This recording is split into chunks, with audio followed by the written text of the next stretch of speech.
Le Phèdre de Platon, suite. Socrate. Ainsi donc, celui qui pense laisser après lui un art consigné dans un livre, comme celui qui le recueille dans la pensée qu'il sortira de cette écriture un enseignement clair et durable, fait preuve d'une grande simplicité, et il ignore à coup sûr l'oracle d'Amon s'il pense que des discours écrits sont quelque chose de plus qu'un memento qui rappelle à celui qui les connaît déjà les choses traitées dans le livre. C'est très juste. C'est que l'écriture Phèdre a un grave inconvénient, tout comme la peinture. Les produits de la peinture sont comme s'ils étaient vivants, mais pose-leur une question, ils gardent gravement le silence. Il en est de même des discours écrits. On pourrait croire qu'ils parlent en personne intelligente, mais demande-leur de t'expliquer ce qu'ils disent, ils ne répondront qu'une chose, toujours la même. Une fois écrit, le discours roule partout et passe indifféremment dans les mains des connaisseurs et dans celles des profanes, et il ne sait pas distinguer à qui il faut, à qui il ne faut pas parler. S'il se voit méprisé ou injurié injustement, il a toujours besoin du secours de son père, car il n'est pas capable de repousser une attaque et de se défendre lui-même. C'est également très juste. Mais si nous considérions un autre genre de discours, frère germain de l'autre, et si nous examinions comment il naît et combien il est meilleur et plus efficace que lui, quel discours et comment naît-il? Celui qui s'écrit avec la science dans l'âme de celui qui étudie, qui est capable de se défendre lui-même, qui sait parler et se taire suivant les personnes. Tu veux parler du discours de celui qui sait, du discours vivant et animé, dont le discours écrit n'est à proprement parler que l'image? C'est cela même. Mais dis-moi, si un laboureur sensé avait des graines auxquelles il tint et dont il voulut avoir des fruits, irait-il sérieusement les semer en été dans les jardins d'Adonis pour avoir le plaisir de les voir fleurir en 8 jours, et s'il le faisait, ne serait-ce pas en manière d'amusement et à l'occasion d'une fête?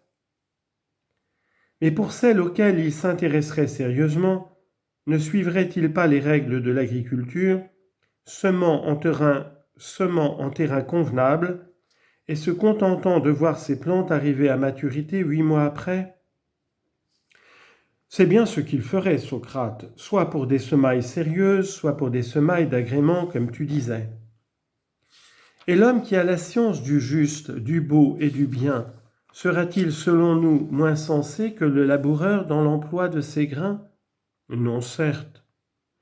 Il n'ira donc pas sérieusement écrire ce qu'il sait dans l'eau, et il ne le sèmera pas avec l'encre et la plume en des discours incapables de parler pour se défendre eux-mêmes, incapables même d'enseigner suffisamment la vérité. Ce n'est pas probable. Assurément non. Mais ce sera sans doute pour son amusement qu'il sèmera dans les jardins de l'écriture et qu'il écrira si jamais il écrit, amassant ainsi un trésor de souvenirs pour lui-même, quand la vieillesse oublieuse sera venue, et pour tous ceux qui marcheront sur ses traces, il prendra plaisir à voir pousser les plantes délicates de ses jardins, et tandis que les autres rechercheront d'autres divertissements et s'adonneront à des banquets et autres passe-temps du même genre, lui, répudiant ses plaisirs, passera sans doute sa vie dans l'amusement dont je viens de parler. C'est un bien beau passe-temps, Socrate, à côté des mesquines distractions des autres, que celui de l'homme capable de se jouer en des discours et de composer des allégories sur la justice et les autres belles choses dont tu as parlé.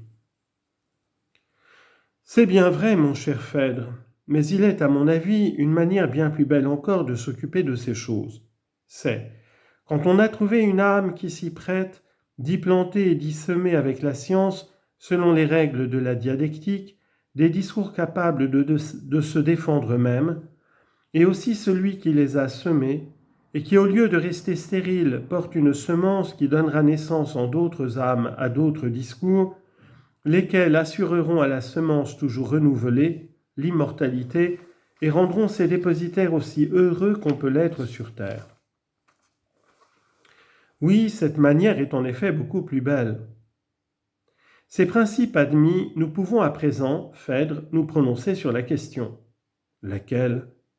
Celle que nous voulions approfondir et qui nous a conduits au point où nous sommes.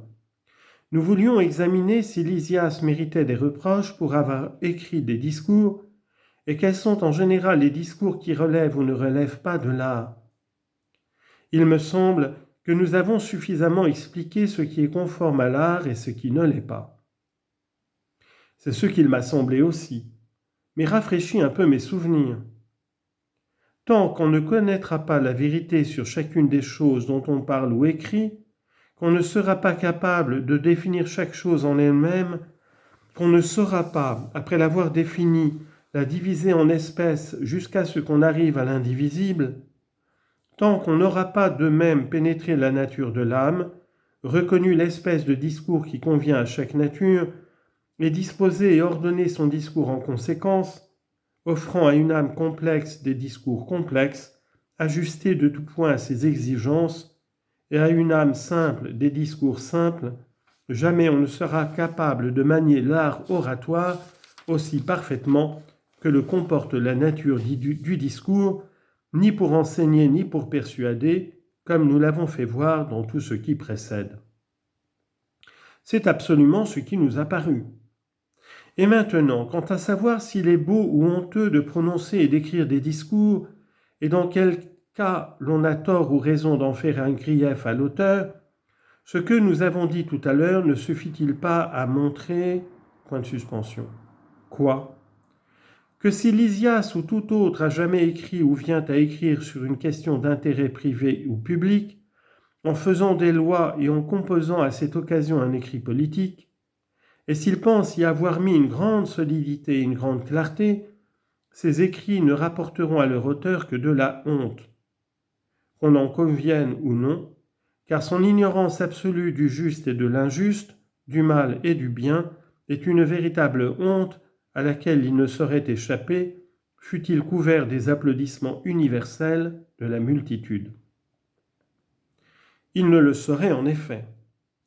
Mais celui qui pense qu'un discours écrit, quel qu'en soit le sujet, est nécessairement à beaucoup d'égards un badinage, et que jamais discours en vers ou en prose, écrit ou prononcé, ne mérite qu'on en fasse grand cas, non plus que de ces discours que les rhapsodes récitent pour captiver les auditeurs, sans les admettre à discuter, ni les instruire, et qu'en réalité les meilleurs discours ne sont que des mémentos pour ceux qui savent, qu'au contraire, les discours faits pour être étudiés, prononcés pour l'instruction des auditeurs et véritablement écrits dans leur âme, avec le juste, le beau et le bien pour sujet, sont les seuls qui soient clairs, solides et dignes de considération, qu'il faut regarder de tels discours comme les fils légitimes de leur auteur, d'abord ceux qui vivent en lui et sont le produit de son esprit, puis ceux qui, fils ou frères de ceux-là, sont nés les uns dans telles âmes, les autres dans telles autres sans démériter. Cet homme-là, s'il n'a le cure des autres sortes de discours, pourrait bien être celui que toi et moi nous souhaiterions d'être.